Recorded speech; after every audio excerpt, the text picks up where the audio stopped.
The long-awaited debut of the Germ Pirates is here. Get excited, get excited. I'm not going to talk about them too much because we've been hyped up for this appearance for a long time. So I'm just going to let you bask in the moment. Also, I know nothing about these people. The guy in the middle with the sword who appears to be their leader seems to be wearing something that Buggy used to wear. Like maybe he took fashion tips from him at some point. The girl with the antennae reminds me of Reiju. Germa pirates. And then the guy in the back with the spiky head.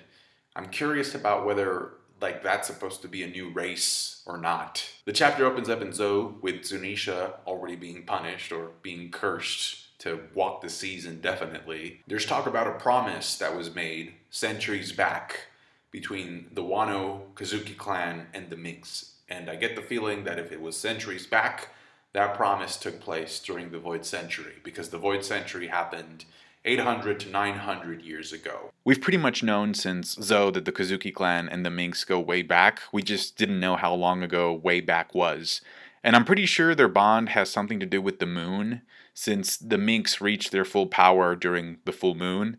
And the name Kozuki in Japanese means ancient moon, and also contains the kanji for light and moon in it. Plus, we know that the current sympathizers of the Kozuki clan have the tattoo of a crescent moon on their ankles. So little Nekomamushi and little Inuarashi set sail bravely to try and find the land of Wano by themselves in a little boat. And I have to say that I think it's a blessing that the last anime episode gave us a little bit of this story when they showed up in Wano looking like this. I mean, look at this, look at this. This is just point blank adorable. I thought it was hilarious that at one point during their sailing, one of them says, "There's more than 5 islands out there."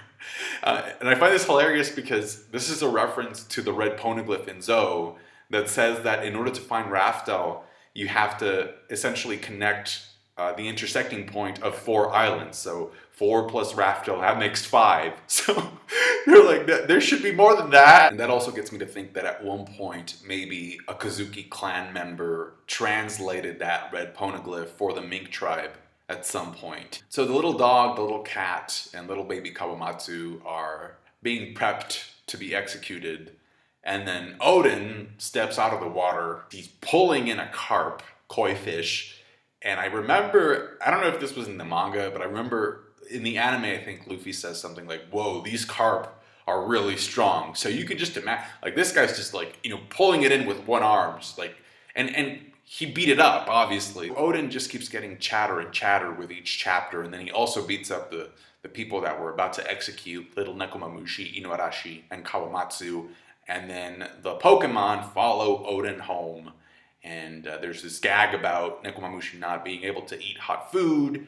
And what I like about this section of the chapter, though, primarily is that it gives Kawamatsu's character more depth, because we find out that he's actually a fisherman and that his mom died. It almost, the chapter almost makes it seem as if his mom was stoned to death. I find it interesting how we get 2 panels of the incident. We get to see the hate crime, and then it cuts over to Kawamatsu telling the story.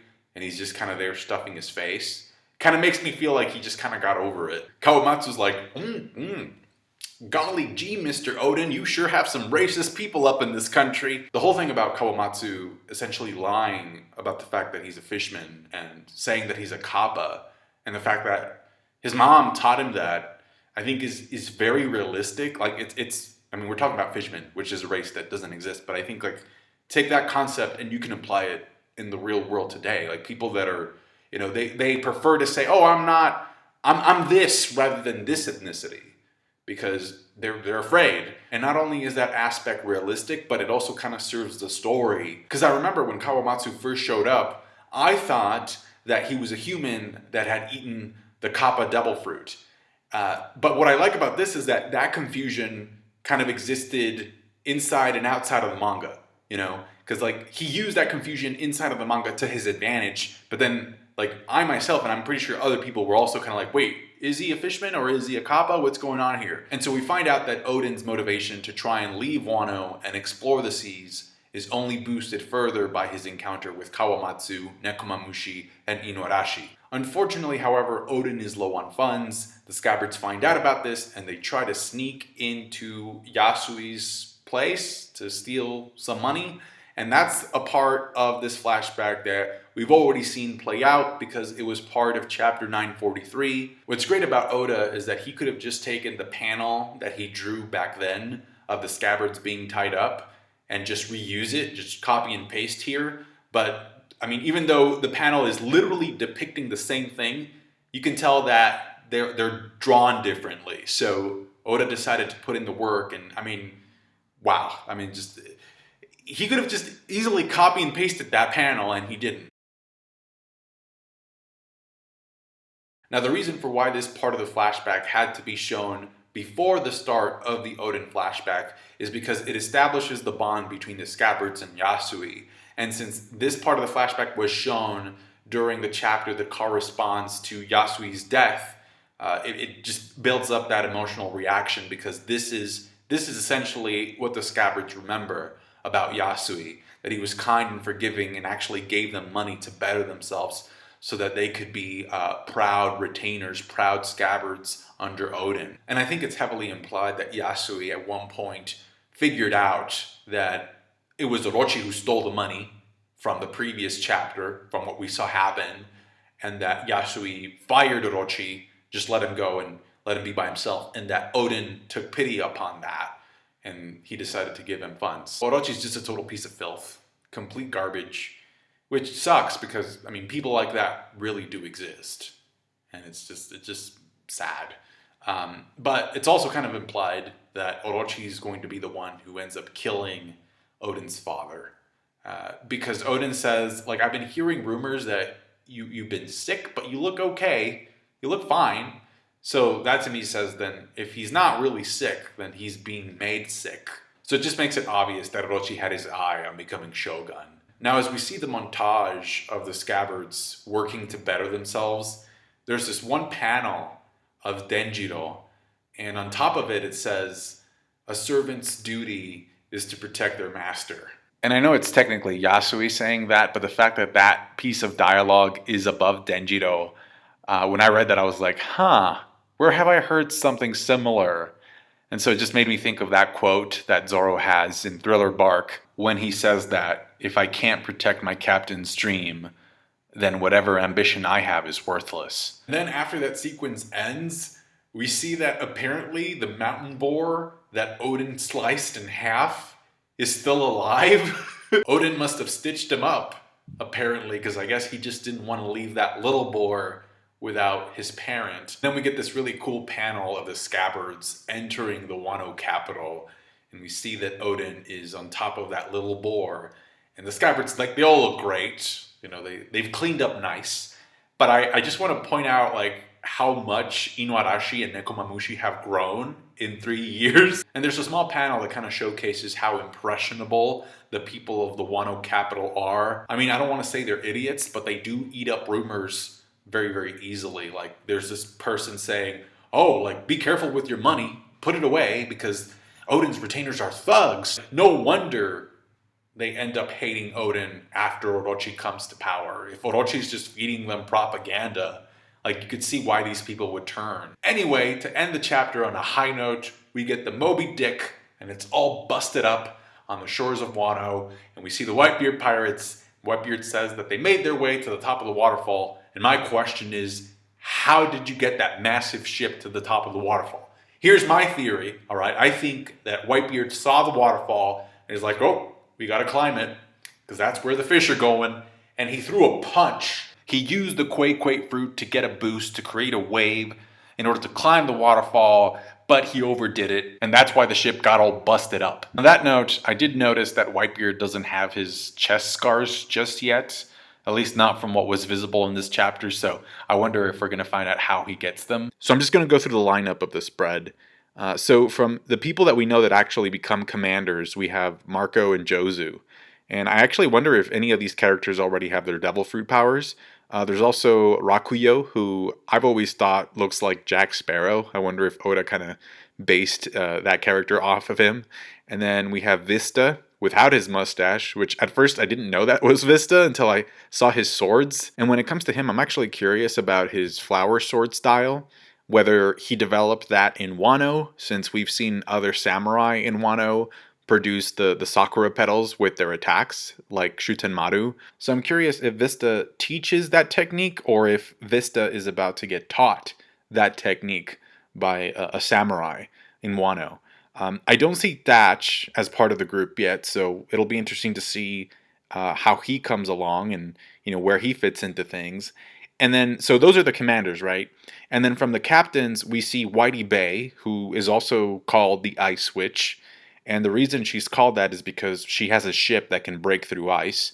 And then her outfit kind of sort of reminds me of what Big Mom used to wear back in the day as well. I mean, during this time period, obviously. The guy with the afro is Andre, who Oda said he only called that character Andre because of a famous wrestler that was called Andre the Giant. And then the last character in that line is Epoida, who ate the caterpillar Zoan Double Fruit. What's interesting here, though, is that Whitebeard has characters with him that eventually end up becoming their own captains. So it's kind of like to put this into perspective, it would be kind of like if Luffy were sailing with Bartolomeo, Cavendish, Leo, and Sai. So initially, like these captains, it seems like we're part of the main crew, and then I guess Whitebeard allowed them to leave and just do their own thing. Now, in addition to the panel where they're all lined up, we also get to see 3 future division commanders before the end of the chapter, and I'll mention them and just say who they are. But what I really liked about this sequence, this action sequence with Oden coming in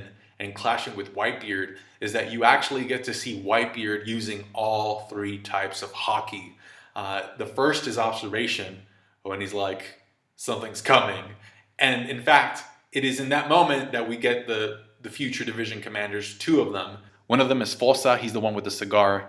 He eventually becomes the 15th division commander. And then the one right next to him is King Du, and he becomes the 11th division commander. So Oden comes running in all excited, and he's hakied up both of his swords, Enma and Ame no Habakiri. Whitebeard uses Murakumogiri. Murakumogiri, of course, being one of the 12 supreme grade swords, which isn't actually a sword, but you get what I mean. Like, the rank is one of the 12 Saiho Owasamono, and they clash. And I think in order for Whitebeard to match Oden's hakied up Enma and Ame no Habakiri, he has to be using haki. But the reason for why Whitebeard's weapon isn't shown darkened with armament haki and Oden's is because that would just serve to make things more complicated. Because the first time we saw Whitebeard back in Marineford, he was using this weapon, and since the concept of armament haki or black armament hardening hadn't been introduced, like Oda wasn't using it back then. So if Oda were to darken Whitebeard's weapon during this clash, people would probably ask, wait, why wasn't it dark during Marineford? Because this is way before that. So I chalk it up to a stylistic choice in the same way that Oda kind of shows armament with Sanji, where he doesn't really color Sanji's already black leg black because of his pants. Anyway, both of them are clearly using King's haki. You kind of see Marco covering his eyes there. And in that same panel, we see Atmos, who ends up being the 13th Division Commander. I can't wait to see this clash animated. Well, this clash and the Big Mom versus Kaido clash, they really know how to do that in the anime. These thunderous clashes with the black lightning emanating from them. They get it down very well in the anime. It's just hype, just total hype. By the way, I have to mention this. Whitebeard looks like he's sweating and is also clenching his teeth. Meanwhile, Oden looks like he's having the time of his life. He's just super excited to leave Wano, I guess. And I don't want to speculate too much about power and strength based off of this one page, this cliffhanger ending, but I do feel very confident in saying that if Oden were still alive, he would probably be Yonko level. I think that's a very fair thing to say. Like, you see a panel like this of Oden clashing with Whitebeard and your mind just kind of goes like, oh, okay. Yeah, I completely understand. I see how it was that Oden could be the person that gave Kaido his scar. Like, that just makes perfect sense after stuff like this. It kind of gets me to think about, like, how did Oden actually die? I mean, we know that, he was supposedly boiled alive, right?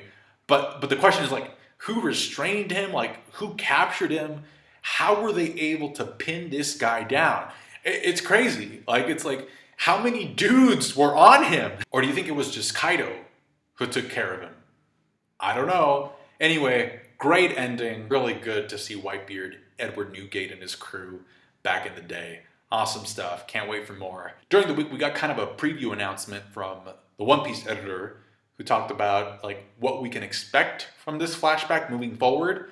So I'm excited about that as well. According to Sandman on Twitter, there recently was an interview with the editor of One Piece, and he said that essentially Wano is the most important arc in terms of foreshadowing the ending of One Piece. He said that this arc of Wano will have vital information in terms of us understanding like what the One Piece actually is. So Oda's going to be dropping big hints during this arc, and I think one of the ways that he's going to do it, and this is also according to the editor, is that this flashback of Wano will be covering a part of Roger's journey. And so he also says that if you stopped reading One Piece at one point, like if you don't read it anymore, now is the time to get back into it. And just like I'm waiting to see Thatch in this flashback, I'm also hoping that Blackbeard gets a cameo in this as well. So there you have it. Overall, I thought the chapter was good. Let me know what you thought about it down below. Like the video review if you did, I appreciate that. Subscribe to my channel if you haven't done so already, and I will catch you guys later. Take care. Bye.